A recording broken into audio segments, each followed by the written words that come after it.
Oi, eu sou o Fábio. E eu sou a Larissa.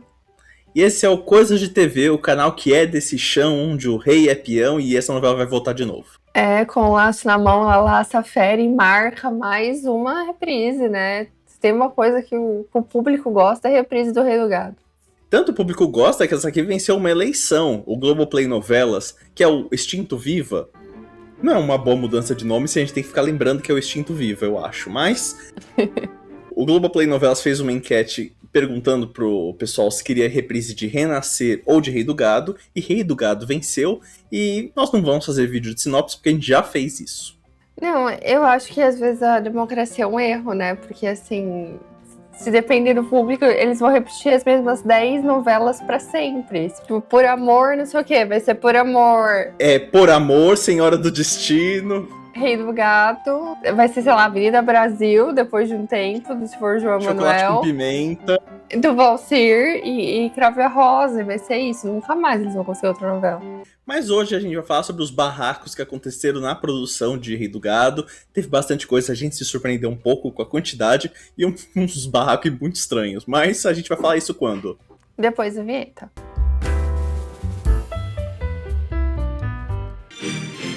Começando logo do começo, de antes da novela ser feita, porque teve atraso nos capítulos. Para quem não está situado direito aí na história, o Rei do Gado seria originalmente exibida logo após a exibição de Explode Coração, aquela novela lá do... Do Cigano Igor. Eu não posso falar dos ciganos, não se fala mais ciganos, né? A palavra foi Ah, eu abolida. não sei.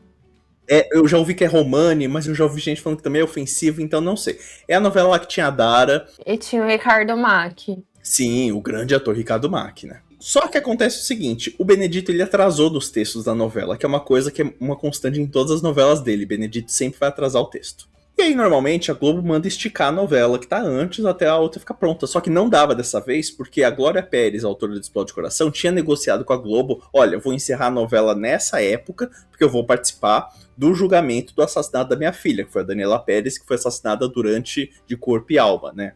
Enfim, temos vídeo no canal falando sobre isso. Como a Globo não podia esticar Explode Coração e não podia adiantar o Rei do Gado, a saída foi inventar uma mini novela de 35 capítulos para exibir ali do meio.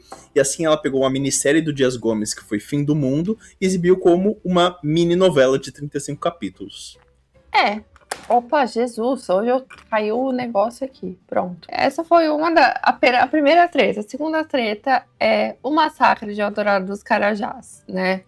Essa é uma situação que é até estudada quando você vai falar de novela, tal, de novelas e campanhas sociais, isso aqui, novelas que tiveram a ver com momentos históricos. O Rei do Gado sempre acaba entrando no massacre de Eldorado dos Carajás, porque o Rei do Gado estreou 2 meses depois do massacre de Eldorado dos Carajás. E não foi pensado, né? Estreou 2 meses depois, mas o Benedito já tinha escrito a novela. Então, assim, de fato, foi uma coincidência. E a novela fala, óbvio, sobre a questão do sem terra, da reforma agrária e tal. E nesse massacre, 21 trabalhadores sem terra morreram enquanto eles tentavam desapropriar uma fazenda para fazer justamente a reforma agrária. Então tem toda essa questão, né, de como que a novela foi bem colocada no momento histórico, mesmo que sem querer, porque fala sobre sem terra, fala sobre a reforma agrária, e 2 meses antes ocorre esse massacre de Eldorado dos Carajás, que acaba tendo tudo a ver com a história da novela. E pior que eu acho que eu não duvido que a galera do Globomente deve ter falado que foi de propósito isso, que eles botaram por causa do massacre mesmo e etc. Quando a gente acabou de ver que a novela já estava escrita, né? Eles só não estavam conseguindo gravar. Mas faz sentido, né? Era de fato um assunto que estava sendo conversado na época. Faz sentido o Benedito ter feito a novela sobre isso. Mas ninguém teria pensado que ia rolar justamente um massacre 2 meses antes da novela estrear, né? Acaba que tudo se conversa muito bem, né? Enfim. Outra treta que rolou foi a condenação de Benedito Rui Barbosa. Benedito Rui Barbosa, no decorrer do Rei do Gado, ele foi condenado a pagar uma indenização ao SBT. Olha a situação de barril judicial que ele estava, né? Pagando para Silvio Santos. Por quê? Porque o Benedito ele tinha assinado um contrato com o SBT para escrever 2 novelas. Teve uma época que o SBT tentou contratar o Benedito e a Glória Pérez, e conseguiu, inclusive. deu uma luva lá, um dinheiro adiantado e tudo mais. O adiantamento que o Silvio pagou pro Benedito é de US$ 1 milhão. Se fosse R$ 1 milhão, aqui nos anos 90 já seria muito. Agora, de dólares... Mas US$ 1 milhão nos anos 90 era R$ 1 milhão, mais ou menos, né? É mesmo, né? Era bem... uma das propostas do real no começo era separada. É quase um pra um, realmente. É. Então retiro o que eu disse. US$ 1 milhão era praticamente a mesma coisa de R$ 1 milhão. É, porque eu lembro que a proposta do Fernando Henrique era justamente igualar o dólar ao real, e era por isso que todo mundo ia pro Paraguai comprar chiclete, lembra? Nessa época, o que tinha gente que ia pro Paraguai voltava com aquele chiclete de band-aid, lembra? Aquele chiclete de fita. E, tipo, todo tipo de bobagem, porque tudo no Paraguai era muito barato. Bem, e no final, o valor que o Benedito ia ganhar era de US$ 10 milhões.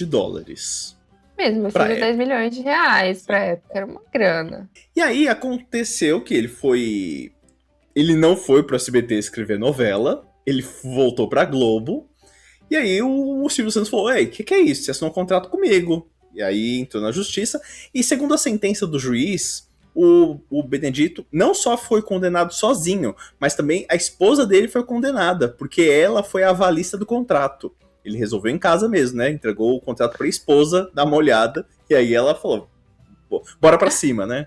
A multa que o Benedito teve que pagar foi de US$ 10 milhões, ou seja, o dinheiro que ele iria ganhar do SBT, no caso. E na época, para os jornalistas, o Benedito disse a seguinte frase: não tenho US$ 10 milhões. Então é isso. Ele não é a Paola Bracho, ele não tem US$ 10 milhões para se divertir. Eu também não tenho US$ 10 milhões, nisso eu me equiparo a Benedito Rui Barbosa. Temos algo em comum. Eu também não. Eu também não tenho US$ 10 milhões, nem perto disso. Outra treta que a gente teve no Rei do Gado foi os pecuaristas, porque eles não queriam comparação, eles não queriam ser comparados a Bruno Mezenga. Porque ele era muito progressista, né, o Bruno Mezenga, né? Pois é, será que o Bruno Mezenga votaria no Bolsonaro? São questões, enfim. Segundo a matéria da Eliane Gueri da Folha de São Paulo, os pecuaristas não queriam ser chamados de Rei do Gado. Porque o personagem do Bruno Mezenga foi traído, ele era corno. Aí eles falavam, é o mesmo que chamar o outro de corno, disse o ex-presidente da Associação Brasileira de Confinadores de Gado. Ou seja, se você chama um ou outro de rei do gado, você está chamando ele de corno, na verdade. Não importa as outras coisas que ele fez, é corno, né? Não importa se tem trocentos hectares de terra, você é corno. Não. É corno, que o mais importante é corno. Os pecuaristas também reclamaram do roteiro da novela, dizendo que era pro Bruno ter uma amante enquanto ele morava com a Leia. Tá? Eles não tá reclamando das reformas agrárias, do movimento do sem terra, não, né? É que ele era corno e, na verdade, quem tem amante é o homem, não a mulher. Então, nada a ver isso.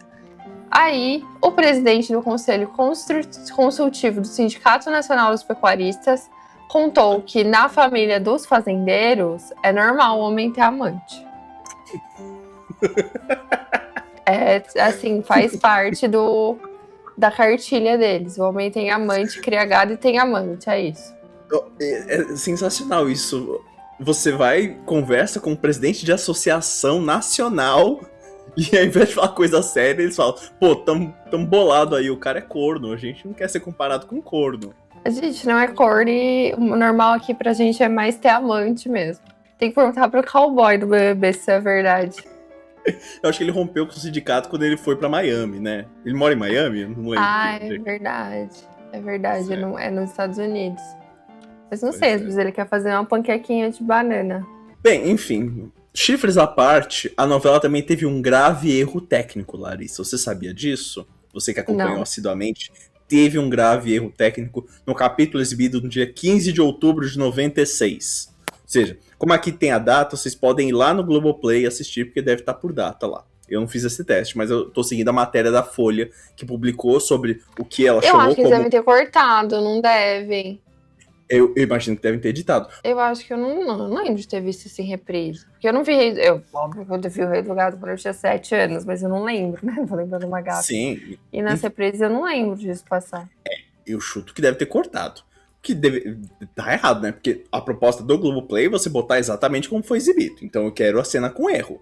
Porque, afinal, que erro grave foi esse, né? O erro foi numa cena em que o Marcos, que é o personagem do Fábio Assunção, e a Rafaela, que é a Glória Pires, eles estavam em um cafezal, depois de transar e etc. E aí a cena é uma daquelas cenas meio que toca a trilha sonora da novela, meio sem diálogos, eles lá curtindo. Só que na exibição do capítulo apareceu a voz do diretor da novela, Luiz Fernando de Carvalho. E aí não foi tipo uma voz só falando ação, corta. Não. Apareceu ele dando instruções aos atores e para as câmeras. Foca mais nela. Ai, bota o braço ali. Beija ela agora. Então, enfim. Esse era pra cortar isso e botar uma trilha sonora do Pirilampo Saracura em cima. Não aconteceu. O que aconteceu foi a voz do Luiz Fernando Carvalho. Que situação, né?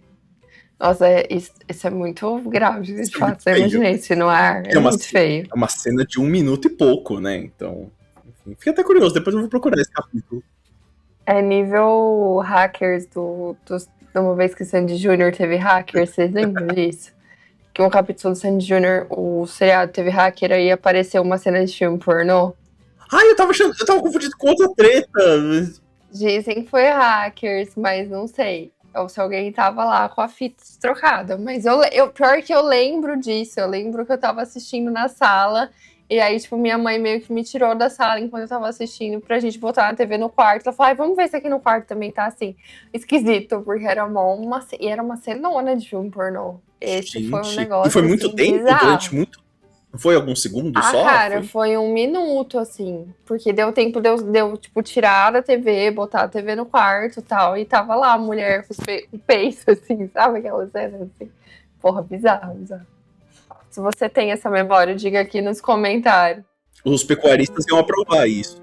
Iam, porque é ter amante, basicamente, é isso. E para você que faz parte do clube de membros, tem conteúdo inédito, que foi um vídeo em que a gente comentou e reagiu ao primeiro troféu Santa Clara. Que é um troféu para premiar os melhores, também usando aspas que a própria Folha usou, os melhores da TV, que na verdade são os piores, né? Com categorias aí com nomes mais irônicos. Xênia chamou os jurados da Folha de superficiais, movidos por um prazer sórdido e perverso para assassinar publicamente algumas pessoas. Calma, Xênia, calma. Enfim, se você se lembra desse prêmio, você pode ir lá ver. Se você não sabe o que é isso, você também pode ir lá ver quem que naquele ano foi escolhido como os piores da TV, né? Os piores programas, os piores apresentadores policiais, as piores novelas, as piores modelos manequins promovidos, apresentadoras que também são atrizes. Enfim, grandes categorias do Troféu Santa Clara. Para saber do que a gente está falando, é só dar uma olhada lá no nosso clube de membros. E falando em pecuaristas, a gente tem uma outra treta que é o Benedito com fazendeiros, né? Porque ele contou pro Daniel Castro, que na época trabalhava na Folha, que por estar mexendo com Sem Terras, ele tentou conduzir a novela sem criar atritos. Aí ele disse que recebeu carta de Sem Terras elogiando a novela, mas também teve Sem Terra reclamando porque ele estava pregando a não invasão de terras produtivas. Ele só estava falando para invadir terras que não eram produtivas, né? Aí a galera mais radical do Sem Terra falou, não gostei disso não. É pra invadir tudo. É pra invadir onde tem terra, a gente estará invadindo. Invade a do Bruno Mezengue e tudo, bora aí. E os fazendeiros também ficaram irritados com a novela porque eles acusavam o Benedito de incentivar invasões, né, no geral. Ou seja, fazendeiro tá contra duas coisas, não ter amante e invadir terra. Então aqui o Benedito arrumou duas brigas. É muito difícil escrever novela. Não pode botar o homem como corno. E não pode invadir uma terra? Como é que você faz uma novela assim, agro? Pois é, agro. Difícil. O agro exige muito. Nossa. Tanto exige muito que depois as novas novelas do Bruno Luperi tem muito menos coisa, né? São agro-friendly. São muito agro-friendly. A queimada é, sabe, um cometa que caiu do céu e pegou fogo. Não foi a gente que tá ali, né, realmente. Eles não têm culpa de nada mais. E também teve crítica política na novela. Claro, uma novela sobre o MST e tudo mais. Claro que ia ter uma discussão assim. O pessoal do agro aquele mesmo que não gosta de ser corno e não gosta de invasões, ele também ficou revoltado com a morte do senador Caxias. Gente, eles não gostam de nada também, né? São chatos. Pô, não pode fazer novela pra agradar o agro, não. Por isso que Coração Acelerado tá flopado, né? Por isso, não adianta nada. Eles não gostam de nada, nem adianta tentar agradar esse povo. A morte do senador Caxias, que irritou o pessoal do agro, é porque o personagem morreu assassinado defendendo o sem terra. Ou seja, também não pode defender o sem terra. Tá na mesma categoria de levar chifre. Depois de toda essa treta, ter que lidar com o pessoal do agro, reclamando de traição, de incentivo à invasão, reclamando de defesa de sem terra e tudo mais, o Benedito declarou à Folha de São Paulo que O Rei do Gado seria sua última novela. Não foi. O cara tá vivo até hoje. Daí pra frente fez umas 5, pelo menos, eu acho. Pô, ele fez depois Terra Nostra, que tá agora passando a tarde. Esperança. Fez Esperança. Ele cuidou ainda dos remakes de Paraíso, de Sim a Moça, de... qual é a outra? Cabocla. Ainda fez Meu Pedacinho de Chão. Um Pedacinho de fez Chão, Velho Chico. Olha só. Trabalhou. Mas agora, piadas à parte, eu acho que realmente pode ter influência nisso para as novelas dele ter ficado mais agro-friendly. Ah, sim. Deve ser um saco isso. Hoje em dia seria pior, né, se ele fizesse uma coisa dessa. Com certeza, com certeza. Então talvez até a gente não tenha remake de Rei do Gado, né? Ou se tiver... Vai ser um remake friendly. Os Sem Terra vão ser os vilões da novela, né? Ou não vai ter sem terra, sei lá. A Luana vai ser de um acampamento de outra coisa, não sei. Ou vai mostrar a invasão, vai saber. Interessante quantas coisas aconteceram nos bastidores de uma novela que deu certo. Porque normalmente quando a gente faz esses vídeos de barraco, é de novela que deu uma fracassadinha. Agora, foi um sucesso, mas mesmo assim deu dor de cabeça pro autor. Ele até teve que pagar 10 milhões pro Silvio Santos. Ele nem tem 10 milhões de dólares. Ele mesmo disse que não tem 10 milhões de dólares. Teve que pagar sem ter 10 milhões de dólares, o que piora muito a situação dele. Pois é, deve estar devendo ao Silvio até hoje. Muita gente deve ter. O Silvio deve ter ido embora com muita gente devendo pra ele, né? Eu imagino. Mas é isso, né? A novela teve muita treta, mas é uma boa novela. Vai passar mais uma vez. O Rei do Gado retorna dia 16 de fevereiro lá no Globoplay Novelas, que é o novo nome do antigo Viva. E acho que é isso, né? Acho que sim, vocês vão poder ver que o Ere quer voar. Se vocês gostam de séries, novelas, reality shows, homens que são cornos, fica aqui no Coisa de TV, se inscreve no canal e também segue a gente nas redes sociais, estão aparecendo todas aqui embaixo, tanto as nossas pessoais quanto as do canal. Tem o canal de transmissão do WhatsApp para você que não quer nem passar perto de uma rede social. E nossa, deu um erro de concordância na minha cabeça, eu não sabia se falava corno ou cornos, é pães ou pões, não sei. É bisnagas. Bisnagas ou bisnagas. É isso, gente. Conta aí pra gente o que você achava do Rei do Gado, se você imaginava que tinha tido essas tretas, se de repente você lembrava de alguma delas, vai que, não é? É isso, e até o próximo vídeo. Até mais, gente. Tchau.